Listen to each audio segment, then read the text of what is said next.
नमस्कार दोस्तों, मैं मिनाजुल आप सबके लिए और एक कहानी लेकर एक बार फिर आया हूं। आपका समय मूल्यवान है। आपका ज्यादा समय न लेते हुए कहानी को शुरू करते हैं। एक गांव में एक बड़ा साहूकार रहता था। साहूकार बहुत पैसे वाला था। आसपास के कई गांव में उसका बड़ा नाम था। लेकिन इस साहूकार को अपने पैसों का, अपने रुतबे का और अपने नाम का बड़ा ही घमंड था।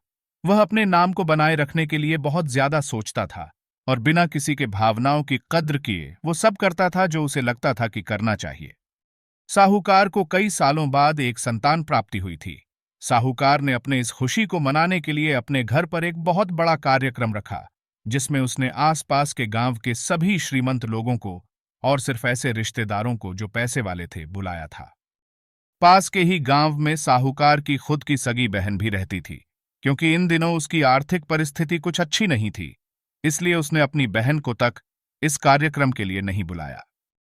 साहूकार ने जिस कार्यक्रम का आयोजन किया था वह इतना भव्य था और इसके अलावा उसमें इतने प्रसिद्ध और श्रीमंत लोग आने वाले थे कि इस कार्यक्रम की चर्चाएं हर गांव में होने लगी। यह खबर उस साहूकार की बहन तक भी पहुंच गई। बहन को यह जानकर बहुत ज्यादा खुशी हुई कि इतने सालों बाद उसके भाई को आखिरकार संतान सुख प्राप्त हो ही गया। बहन ने सोचा कि भाई गलती से उसे इस बारे में बताना भूल गया होगा और अपनों को भला कोई न्योता देता है। भोली बहन ने अपने भाई के यहां उस कार्यक्रम में जाने की तैयारियां शुरू कर दीं। जिस दिन वह कार्यक्रम था, उस दिन बहन सुबह सुबह ही अपने भाई के घर जाने के लिए निकल पड़ी। रास्ते में अपने पुराने मैले कपड़े देख उसे ख्याल आया कि अगर किसी और के घर जाना होता तो मैं ऐसे कपड़ों में जाने की सोचती भी नहीं, लेकिन मैं तो मेरे अपने घर, मेरे मायके जा रही हूं। वहां मुझे ये सब सोचने की कोई जरूरत नहीं है। जैसे ही वह अपने मायके पहुंची, वहां का भव्य आयोजन देखकर वह बहुत खुश हो गई और उसे अपने भाई पर बहुत गर्व हुआ।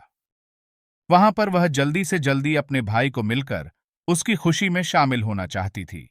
वह तुरंत सीढ़ियां चढ़कर घर के अंदर प्रवेश कर गई। उसने देखा कि उसका भाई मेहमान के तौर पर आए सभी धनाढ्य और नामी लोगों का स्वागत करने में व्यस्त है।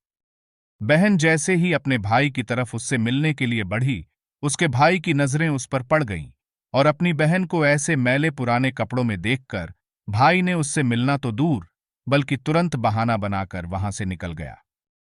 बहन ने सोचा, इतने लोगों में बेचारा अकेला भाई क्या क्या करे। जरूर उसे कुछ काम याद आया होगा, इसलिए वहां से चला गया होगा। बहन बाद में अपनी भाभी से मिलने गई। भाभी ने उसका स्वागत किया और उसे खाना खाने के लिए आग्रह किया। बहन ने सोचा, ठीक है, पहले खाना खा लेती हूं, फिर बाद में आराम से भाई से मिल लूंगी। बहन खाना खाने के लिए पंगत में बैठी। साहूकार भाई ने देखा कि अपने सभी धनवान मेहमानों के बीच उसकी गरीब बहन बैठी हुई। सभी कीमती पोशाक पहने लोगों के बीच उसकी बहन जो पुराने मेले कपड़े पहनकर बैठी थी, यह साहूकार से देखा नहीं गया। उसने अपनी बहन को अपने पास बुलवाया, भला बुरा सुनाया और वहां से जाने के लिए बोला।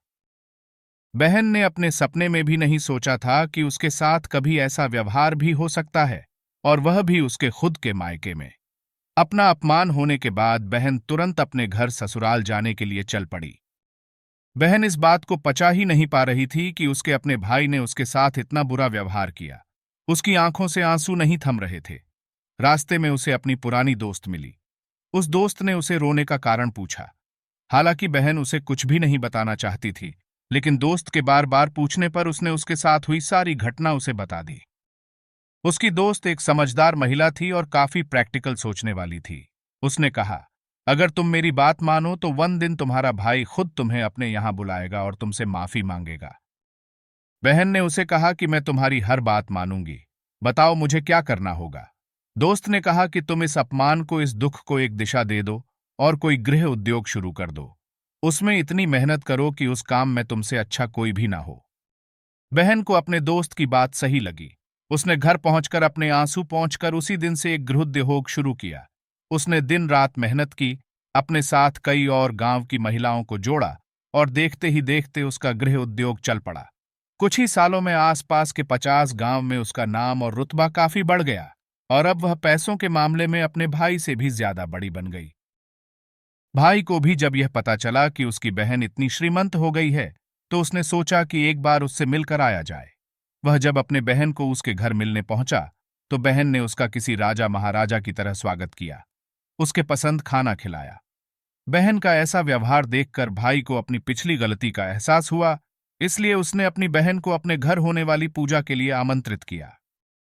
कुछ ही दिनों बाद बहन अपने भाई के यहाँ उस पूजा के लिए पहुंच गई। जैसे ही बहन अपने भाई के घर पहुंची, उसका भाई उसके स्वागत के लिए दरवाजे में ही खड़ा था। बहन अपने महंगी गाड़ी में आई थी। उसने बहुत कीमती साड़ी और उससे भी ज्यादा कीमती गहने दागिने पहन रखे थे।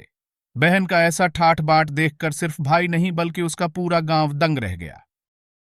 भाई दौड़कर आया और बहन की गाड़ी का दरवाजा खोलकर उसे बाहर आने के लिए कहा और बड़े प्यार से उसे पूजा का प्रसाद ग्रहण करने के लिए बुलाया। बहन को इस बार 12 पकवान परोसे गए थे। चांदी की थाली में उसे खाना दिया गया था। वह साथ में एक सोने की चम्मच भी रखी गई थी। उसके बैठने के लिए बेशकीमती पाट रखा गया था। बहन को यह सब देखकर उसके वह पुराने दिन याद आ गए जब भाई ने उसे बिना खाना खिलाई ही भला बुरा कहकर वापस लौटा दिया था। बहन खाना खाने के लिए तो नहीं बैठी, लेकिन उसने अपने सारे कीमती दाग दागिने और जेवर उतारकर उस थाली के सामने रख दिए और खाने में से कुछ निवाले उन दाग दागिना पर रख दिए। बहन का ऐसा व्यवहार देखकर सभी हैरान थे। किसी को नहीं समझ में आ रहा था कि बहन ऐसा क्यों कर रही है। आखिर वह क्यों उन जेवरों को खाना खिला रही है। जब सभी ने उससे पूछा कि वह क्यों ऐसा कर रही है, तब बहन ने सबके सामने बताया कि आज जो उसका इतना मान सम्मान हो रहा है, वह दरअसल उसका नहीं, उसके इन्हीं कीमती दाग दागिनों और कपड़ों का हो रहा है। क्योंकि मैं तो अभी भी वही पुरानी साहूकार की बहन ही हूं। अगर कुछ बदला है तो वह मेरी परिस्थिति है, मेरे कपड़े और गहने हैं। भाई ने अपनी गलती का एहसास होने पर इस बार अपनी बहन के पैर पकड़कर माफी मांगी। बहन जो पहले भी अपने भाई से निस्वार्थ प्रेम करती थी, उसने अपने भाई को माफ कर दिया और उसे गले से लगा लिया। दोस्तों, पैसे सिर्फ हमारे जीवन को सरल बनाने के लिए है, जबकि रिश्ते जीवन में मिले किसी वरदान की तरह है।